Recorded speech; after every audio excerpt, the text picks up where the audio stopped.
तन बड़ा स्वस्थ है, खूब सुख सामग्री है, पर मन असंतोषी है, पापाचरण का संकल्प करने वाला है, भगवद विमुख चिंतन करने वाला है, वो हर समय जलता रहेगा। व्यर्थ की सोच,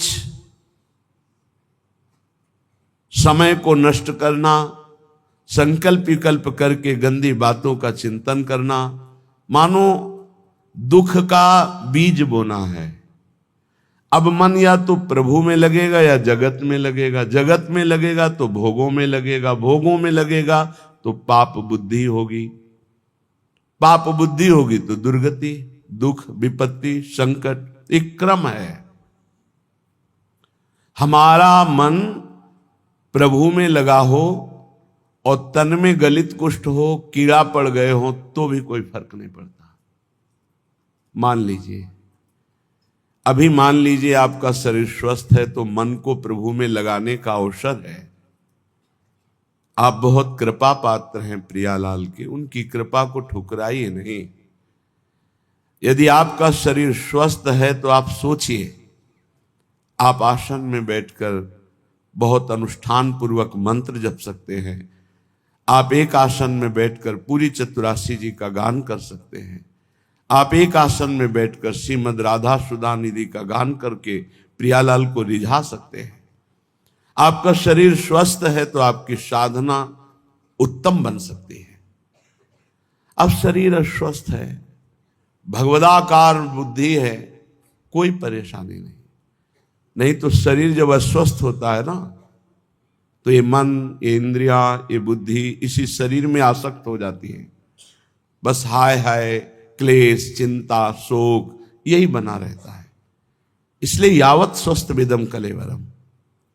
बुद्धिमान वही है कि आग लगने के पहले आग बुझाने की भी व्यवस्था रख ले। आग लगने पर कुआं खोदना मूर्खता है।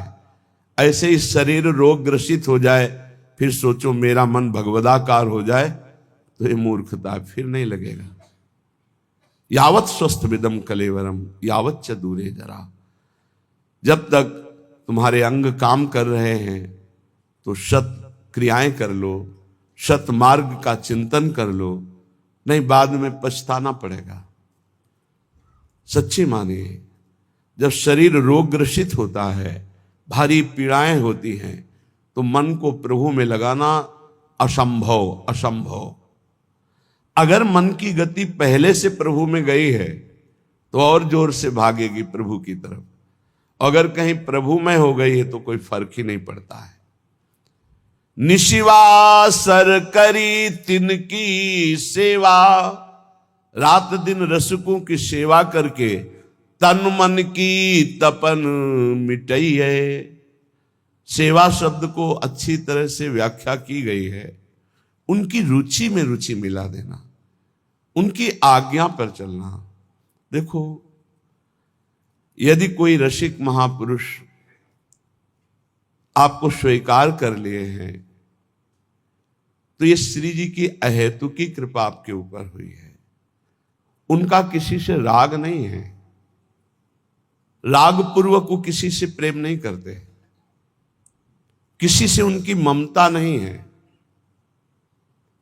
उस सम स्थिति को प्राप्त महापुरुष यदि आपसे राग पूर्वक, ममता पूर्वक बात कह रहे हैं तो आपके अहोभाग्य हैं।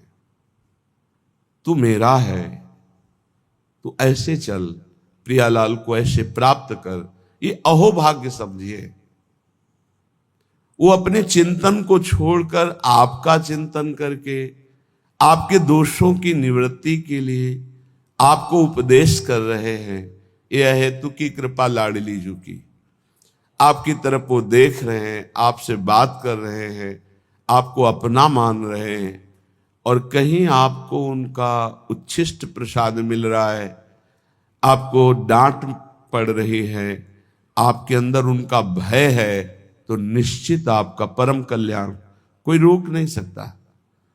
ये बड़ी दुर्लभ कृपा प्रसादी होती है, ऐसा जिनको प्राप्त है। कौन सतमार्ग में प्रेरित करता है, कौन किसी को डांटता है? सतमार्ग के लिए। तन मन जीवन वारिये भोरी, भोरी सखी है। अगर ऐसे रसिक मिल जाएं तो तन मन दोनों न्योछावर कर दो, उनकी आज्ञा पर चलो। जैसे बेटा स्वस्थ हो, खेल रहा हो, ये देखकर मां को जो सुख मिलता है वो किसी और को सुख नहीं मिलता है। और तो देखकर बस चल देगा, लेकिन सुखानुभूति मां को होती है। ऐसे ही जब कोई परमात्मा प्राप्ति के लिए साधन परायण होता है, हृदय में वो गुरु आज्ञा का पालन अक्षरशः करता है, तो जो गुरुजनों को सुख मिलता है, रसिकों को सुख मिलता है, वो कोई नहीं जान सकता। एक दृष्टि में जीवन का परिवर्तन करने की सामर्थ्य होती है। वो दृष्टि कब प्राप्त होती है? जब वो संपूर्णतया जान लेते हैं कि आप उनकी आज्ञा में हैं, आप उनके हैं, आप एक अक्षर भी उनकी आज्ञा का उल्लंघन नहीं करते, तो हृदय में एक आह्लाद होता है। उसी आह्लाद स्थिति में जब श्री जी के सुमिरन में गाढ़ चिंतन में होंगे, उस समय जब आपका चिंतन कर लेंगे तो आप निहाल हो जाओगे, आपके जीवन का परिवर्तन हो जाएगा। रसिक महापुरुषों की कृपा जानते हो कैसे होती है? जो एकांत में प्यारे जू की सेवा में होते हैं भाव देह से, और उस समय जिसका चिंतन कर ले बेड़ा पार हो गया। उस समय जिसका चिंतन कर ले, उस समय उसी का चिंतन प्रियाजू देती है। प्रियाजू देती है जो तन मन प्राण समर्पित करके उनकी आज्ञा में। एक होता है मुंह देखी समर्पण, मुंह देखी समर्पण, सामने हाजी हाजी करना और पीछे मनमानी करना। और एक होता है जीवन समर्पण, वो देखे ना देखे, बोले ना बोले, माने ना माने अपना, लेकिन हमें उनकी आज्ञा का पालन करना है। ऐसे का स्मरण होता है प्रियालाल की। जब मानसिक सेवा में रसिक महापुरुष होते हैं तब ऐसों का स्मरण, और उस समय जो शीतलता होती है, वही शीतलता आशीष बनकर उस जीव का परम मंगल कर देती है जो उनकी आज्ञा पे चलते हैं। भूरी सखी कह रहे, तन मन जीवन वारिये भोरी, आखिन माही बसइये, निशिवासर करी तिनकी सेवा, तन मन की तपन मिटइये। भूरी सखी कहती है, यदि भगवत कृपा से ऐसे रसिकों का संग मिल जाए, तन मन जीवन सब कुछ न्योछावर कर दे उनके ऊपर, अर्थात उनकी आज्ञा पर चले, आखिन माही बसइये। मेरे नेत्र अगर ध्यानस्थ हैं तो गुरुदेव की, रसिक गुरुदेव के ध्यान में मगन है। देखो, वो अपने शरीर का राग मिटाने के लिए ऐसा उपदेश करते हैं कि शरीर से राग मत रखो, लेकिन आप ध्यान रखना, इसी शरीर से प्रियालाल का उपदेश हुआ है, इसी शरीर से गुरु मंत्र मिला है, इसी शरीर से आपको सतमार्ग के सिद्धांत मिल रहे हैं। तो ये शरीर आपकी भगवत प्राप्ति कराने की वृत्ति में समर्थ है। ध्यान मूलम गुरु मूर्ति, ना कि गुरु तत्व। एक बात हम ही कहते हैं और एक बात यही है, ध्यान मूलम गुरु तत्वम नहीं, गुरु मूर्ति। बड़ा चमत्कार है। अगर स्नान करते समय गुरु चरणों का ध्यान करके ऐसे जल डाला जाए तो संपूर्ण तीर्थों के अवगाहन का उसे बिना प्रयास के फल मिल जाता है। घर से चरण निकालते ही गुरुदेव के चरणों का ध्यान करके निकलो, कोई विघ्न छू जाए तो हमें बता देना। गुरुदेव के चरणों का ध्यान किया, गुरुदेव के चरणों का प्रणाम किया और चल पड़े अपने ऑफिस, अपने कार्य के लिए या जिस हेतु से। कोई विघ्न आपको रहे, सारे विघ्नों का नाश इनके चरणों के स्मरण मात्र से हो जाता है।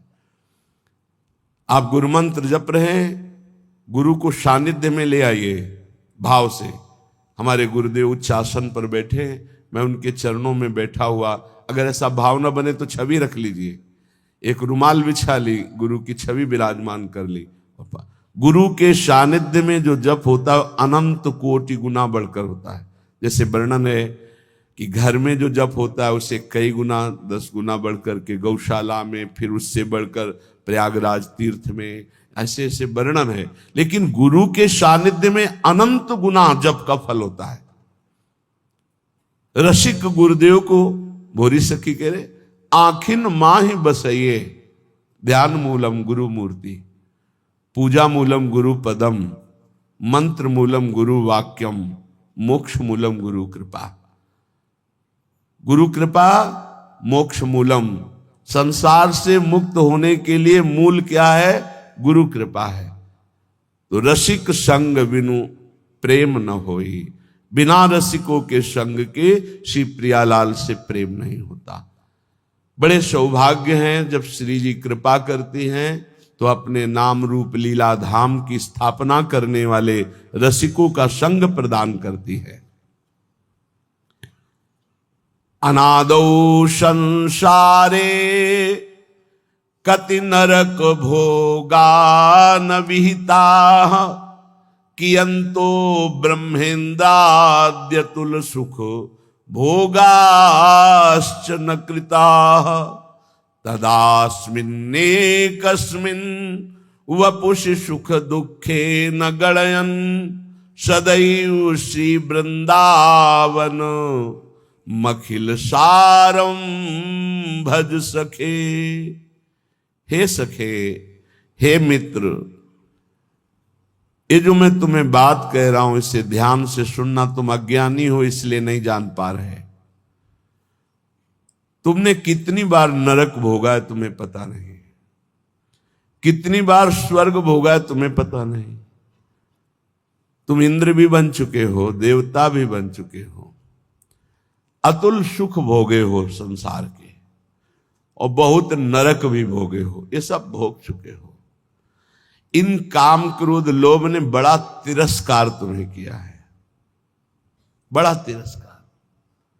अंदर से देखो, जो काम के गुलाम हैं, अंदर से देखो कैसा ये नचनी नाच नचाता है, कैसा ये तिरस्कार करता है, पागल श्वान की भांति घुमाता है। गोस्वामी तुलसीदास जी ने लिखा है, पद सिर त्राण बजे, जूते पड़ते हैं सिर पे, फिर भी इसको समझ में नहीं आता। ये काम क्रोध लोभ मोह मद मत्सर ये दुर्गति किए हुए जीव की है, फिर भी इसको समझ में नहीं आता। सिर पद त्राण बजे, हरिजु मेरो मन हठ न तजे।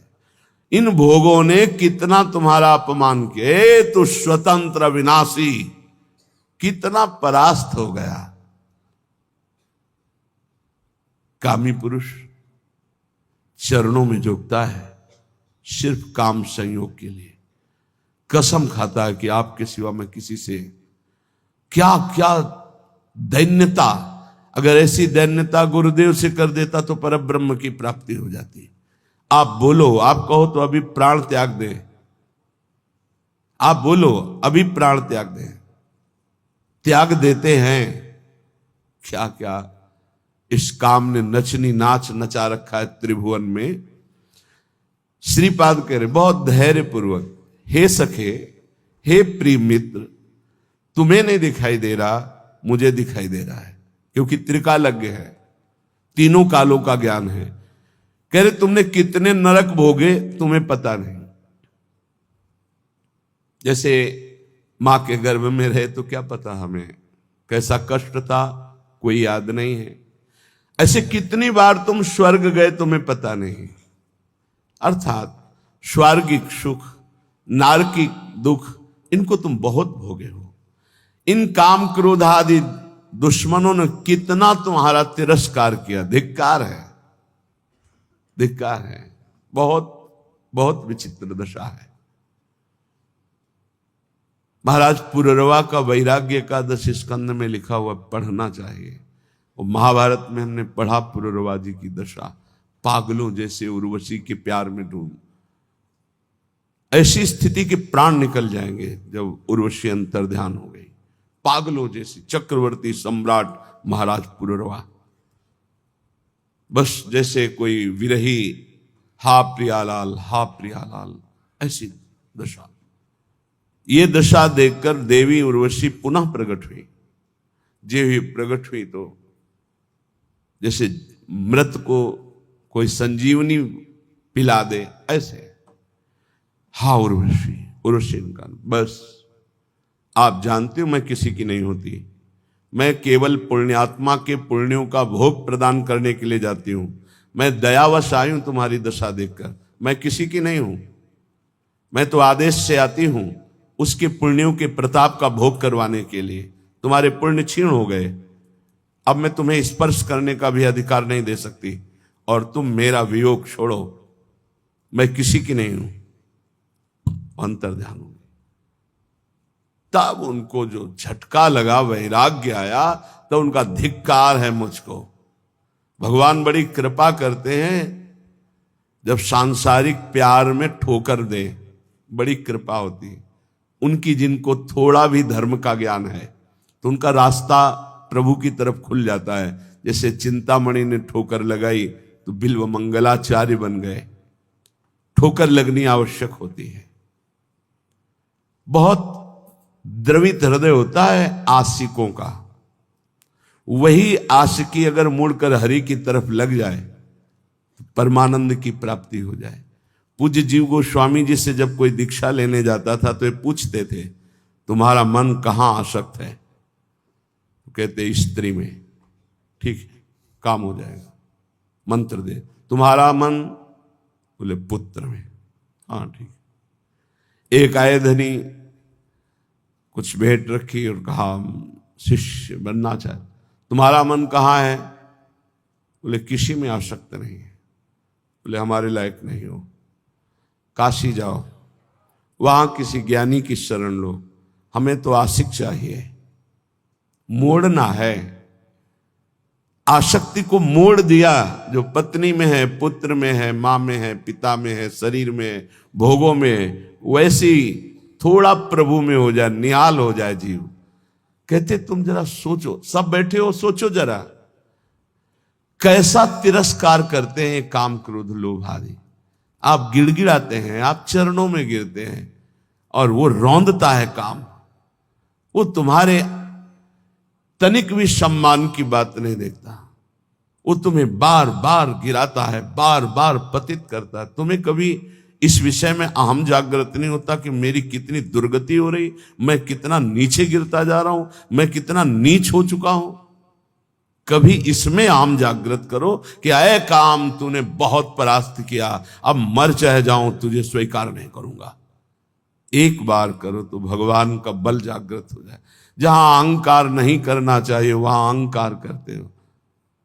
गुरुजनों से, पूज्य जनों से, शास्त्रवेत्ताओं से, भगवत प्रेमियों से यहां दैन्यता, यहां गिड़गिड़ाओ, यहां बार बार अपने अहंकार को गिराओ तो यहां मंगल हो जाएगा। लेकिन नहीं, यहां अहम दिखाओगे और वहां काम की गुलामी में गिड़गिड़ाओगे। वहां अपने अहम को जागृत करो तो तुम्हें वीर समझे कि अय काम अब तक बहुत परास्त किया, आज मैं भगवान के चरणों का आश्रय लेकर देखता हूं कि तू अब कैसे परास्त करता है। तू भी भगवान की शक्ति से युक्त है, तो मैं भी भगवान का अंश हूं और उन्हीं की शक्ति से संपन्न हूं। देखता हूं तू मुझे कैसे परास्त करता है।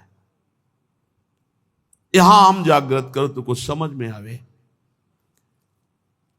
इन काम आदि दोषों ने कितना तिरस्कार किया। हे सखे, कभी तूने सोचा नहीं? अब वर्तमान में सोच लो, अभी इसी क्षण। ये मानव देह इन विकारों पर विजय प्राप्त करके भगवदानंद में डूबने के लिए मिला है। इसलिए हे सखे, मत सुख की लालसा से इन काम आदि की गुलामी करो। ये कभी सुख नहीं देने वाले, क्लेश, अशांति, जलन के सिवा नहीं मिल सकती।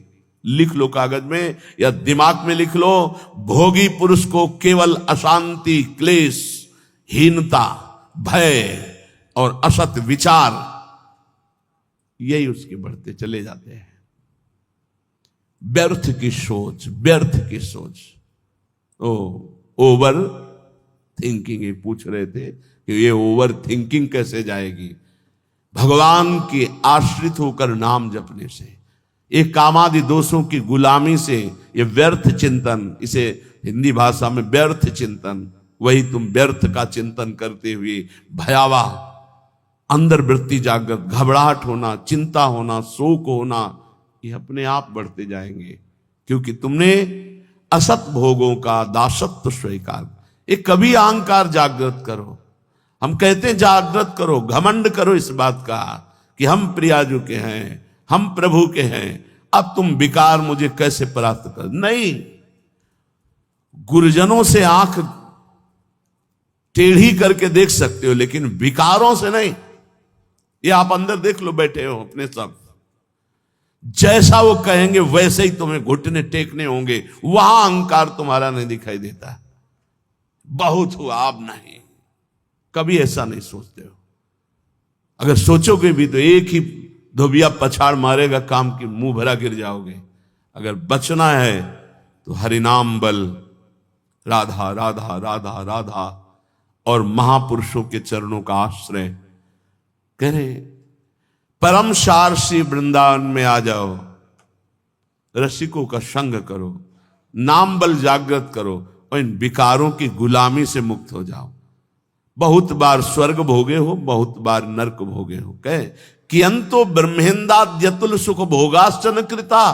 तुमने ब्रह्म सुख, ब्रह्मा का सुख, इंद्र का सुख, देव सुख सब भोगे। और अनादौ संसारे कति नरक भोगान विहिता। ये अनादि है, कब से हुआ कोई पता नहीं, कितनी बार नरक भोगा तुमने। अभी भोगों का तिरस्कार सह रहे हो, काम क्रोध आदि की गुलामी में फंसे हो। अरे जागृत हो, तू अविनाशी का बच्चा है, तुझे कोई नहीं परास्त कर सकता। शरीर भाव में आने के कारण तेरी दुर्गति हो गई। उठ, अपने स्वरूप को जान। इसीलिए मानव देह मिली है। श्री वृंदावनवासी पाद रजसा सर्वांगमा गुंठयन। श्री वृंदावन में कमुज्ज्वल तमम पश्यन समस्तोपरि। श्री वृंदावन माधुरी भिरनिशम श्री राधिका कृष्णयो रप्यावेश मनुस्मरन न दिवस श्रीधाम वृंदावनम। कैसे शरीर पावन हो, मन पावन हो, मेरा पवित्र हम कैसे हो जो मैं निर्विकार हो जाऊं। कह रहे जो वृंदावन के प्रेमी रसिक जन हैं, ब्रजवासी जन हैं, इनकी चरण धूलि में लौट जाओ, इनकी चरण रज रोज शरीर पे लगा। श्री वृंदावन वासी पाद रजसा सर्वांगमा गुंठन। बहुत बड़ी वस्तु है ये वही पकड़ सकता है जिस पर श्री जी की अहेतु की कृपा है। भरत जी जो जड़ भरत जी के रूप में है, उन्होंने यही कहा, बिना महत्पाद रजोभिषेकम, बिना महापुरुषों की चरण रज से अभिषिक्त हुए ये ब्रह्म बोध नहीं प्राप्त होता। प्रहलाद जी ने भी कहा, जब तक अकिंचन भगवत प्रेमी महात्माओं की चरण रज में अभिषेक नहीं होगा, तब तक मेरी जैसी मति है ऐसी हरि में नहीं होगी। नैषाम मति तावदुरुक्रमान्यम। यहां श्रीपाद कह रहे हैं, काम क्रोध आदि पर विजय प्राप्त करने के लिए, समस्त भोगों पर विजय प्राप्त करने के लिए, समस्त दोषों का तिरस्कार पूर्वक त्याग करने के लिए क्या करो? बोले श्री वृंदावन वास पाद रजसा सर्वांग मा गुंठयन। कोई अंग न बकाया रहे, पूरे शरीर में वृंदावन की रज लगाओ। ये चिकनी चमड़ी रजोगुण पैदा करके भोगों में फंसाती। मान लीजिए हमारी प्रार्थना, जितना शरीर को सुकुमार करोगे, साबुन लगाओगे, चिकना करोगे, उतना ही मन गंदा होगा। लिख लो दिमाग में, शरीर राग त्यागी ही भगवत अनुरागी होता है। इस बार बढ़िया शरीर मिल गया, अगर बढ़िया कार्य नहीं करोगे तो घटिया शरीर मिलेगा। न जाने कितने पशु पक्षियों को क्या क्या पीड़ाएं सहनी पड़ती, क्या क्या कष्ट सहना पड़ता है, कैसे। इसलिए इस मानव देह की चिकनाहट चमड़ी को देखकर गर्व मत करो कि मैं रूपवान हूं या तू रूपवान है। यहां कोई रूप नहीं, ये सब मरे हुए रूप हैं। मृत्यु लोक है इसका नाम। अगर रूप ही देखना है तो ऐसे ऐसे रूप हैं कि बड़े बड़े जितेंद्री मूर्छित हो जाएं देवलोक में, ऐसे रूप हैं। और देवलोक भूलोक रसातल सुनि कवि कुल मति डरिए, सहज माधुरी अंग अंग की कई कासो पट तरिए। देखो माई सुंदरता की सीमा। आओ इधर देखो रूप, लालजू का लावण्य देखो, प्रियाजू का रूप देखो। श्री वृंदावन में कम उज्ज्वलतमम पश्यन समस्तोपरि। पश्यन देख बा माधुर्य रस की वर्षा करने वाले श्री राधिका कृष्ण यो, श्री श्यामा श्याम यहां बेहरण कर रहे। इसलिए मेरी बात मान जा, वृंदावन की रज को एकत्रित कर लो और स्नान के बाद रोज लगाओ। हमारी ये बात मान लो, ये जब तक रजकण शरीर में नहीं लगेगा तब तक विषयों पर विजय प्राप्त करना बहुत कठिन है। ये सद्य वशीकरण चूर्ण मनंत शक्तिम तम राधिका चरण रेणु मनुस्मरामी। ये श्री जी की चरण रज, ये श्री जी की रसिकों की चरण रज में अनंत शक्ति है। उसी अनंत शक्ति से हम इन काम आदि दोषों पर विजय प्राप्त कर सकते हैं। इसलिए परिचर चरण सरोजम तद गौर श्याम रसिक दंपत्यो, वृंदावन नव कुंजावली सुमहानंग विह्वलयो। यदि तू गौर श्याम चरणारविंद की परिचर्या, उनकी समीपता, उनका दर्शन जो इस संसार रूपी महान ज्वाला से आपको बचा लेगा, गौर श्याम चरणारविंद, यदि ऐसा चाहता है तो नवीन नवीन कुंजों में विहरण करने वाले श्री प्रिया प्रीतम के भाव में जो डूबे हुए रसिक जन हैं उनका संग करो, उनकी चरण रज माथे पे लगाओ, उनकी आज्ञा पे रहो। तो परिचर चरण सरोजम, तो उसका परिणाम क्या होगा? तद गौर श्याम रसिक दंपत्यो, दंपति श्री प्रिया प्रीतम जी ये आपके नेत्रों में ऐसी सामर्थ्य दे देंगे कि फिर ये दृश्य बदलने लगेगा। चिदानंद यही वृंदावन है, यही की अद्भुत नौ कुंज, नवीन नवीन लताएं, नवीन नवीन क्रीड़ा परायण श्यामा श्याम, ये आपके नेत्रों में झलकने लगेंगे। अब श्री जी के पास चल, तो एक तैयारी कर लो, मरना है। अब ये समस्या है, श्री जी ऐसा कुछ करें कि एक जो है हवाई जहाज भेजे और उसी में सब बैठ जाएं आराम से, जा रहे निकुंज, ऐसा तो चलेगा, लेकिन मर के चल रहा है। और इस देश में मर के ही चलना होता है। मरो रे जोगी मरो, मरनो है मीठो, ऐसे मर के देखो जैसे गोरख मर दीठो। जीवित मर जाए उलट आप में समाये, नारायण अति कठिन हरि मिलन की बाटिया में पग पीछे धरे प्रथम शीश देकार। एक बार निश्चय कर लो, तैयारी करो श्री जी के पास जाने की। कोई तैयारी नहीं कर रहा है, सब तैयारी रहने की कर रहे हैं। कोई लाखों में एक चलने वालों में तैयारी कर रहा है कि मुझे श्री जी के पास जाना है। जाने वाला जो कुछ रखना होता रख देता, जो कुछ समर्पित करना होता समर्पित कर देता, बिल्कुल तैयारी फिट, हर समय तैयार रहो। ट्रेन आने का तो समय होता है, अमुक प्लेटफार्म में यात्रीगण ध्यान दें, ये प्लेटफार्म में ये ट्रेन आ रही है। अपने तो न प्लेटफार्म का पता है, न ट्रेन नंबर का पता है, न समय का पता है। कभी भी बोले गए, अच्छा गए, बस इतना सुनने को मिलता है। रामकृष्ण मिशन में भर्ती किया, बोले वो दिल में ऐसा हुआ और हार्ट फेल हो गया। अभी कल ही परसों तो संस्कार करके आ रहे। यहां कब कौन बिछड़ जाए, जाने की तैयारी कर लो। हमारे सत्संग का उद्देश्य है प्रियालाल की प्राप्ति, और उस प्राप्ति के लिए आपको अटैची हर समय तैयार रखना है। अटैची में नाम वाणी होना चाहिए। नाम रूपी धन, वाणी रूपी धन आपके भाव रूपी अटैची में तैयार है तो आप पक्का समझो रिजर्वेशन है आपका।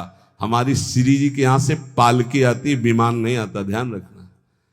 मधुर मधुर नौ किशोरी सखियां श्री जी की पालकी में बैठाल के ले जाती हैं उस नवीन सखी को।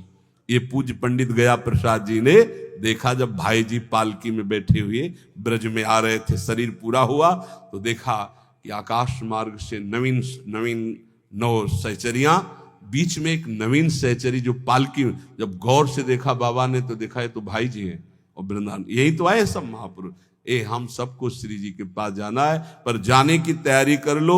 ये जो आज चर्चा अष्ट पुष्पों की हुई, मानसिक व्रतों की हुई, यही तैयारी है। ये बाहरी दिखावा हमको किसी के लिए नहीं करना, हमें अपने प्यारे जू को प्रसन्न करना, हमें ये तैयारी करनी। और इस तैयारी में नाम वाणी ही काम देगा। जितना नाम रूपी धन है, ऐसे तैयार रहो जैसे आपको जाना, ये भी समेट लूं, ये भी समेट लूं, क्योंकि अब जाना है। ऐसे ही नाम जमा कर लूं, खूब वाणी जी का गायन जमा कर लूं, दूसरों को सुख पहुंचा दूं, जो हमारे पास सामग्री है सबका मंगल करने वाली, ये है तैयारी करना। दूसरों का छीन छीन कर बैंक बैलेंस करना, सुख भोगना, ये तैयारी करना है, या पुनः आने की व्यवस्था करना है। ये आना जाना मिटाना, ये केवल मानव जीवन से हो सकता है, अन्य जीवन से नहीं। इसलिए खूब नाम जप करो, और एक दिन कोई ऐसा ना जाने पाए जिस दिन तैयारी ना हो तुम्हारी। जो चलने के लिए तैयार रहता है उसको मृत्यु नहीं होती, महोत्सव होता है, और जो तैयार नहीं होता उसकी मृत्यु होती है। अपने को महोत्सव, अपनी तैयारी है। सोचो जब यहां से तो प्रियाजू की सखी आएंगे ली वाले, और जब हम वहां पहुंचेंगे तो ऐसे स्वागत करते हमारे प्रियालाल, आओ, बहुत जन्मों से बिछुड़े थे, आए मिले, परिवार आपने हरिहंस कंठ, आओ मेरे बच्चे, बहुत समय से मेरे से दूर थे।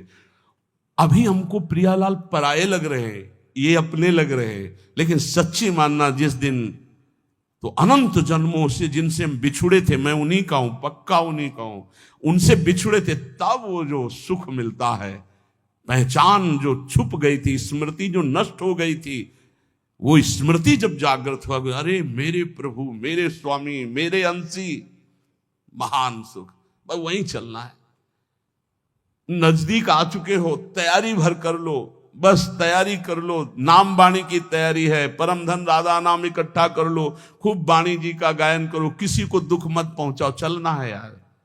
किसी से बैर मत करो, चलना है। किसी से प्यार मत करो, चलना है।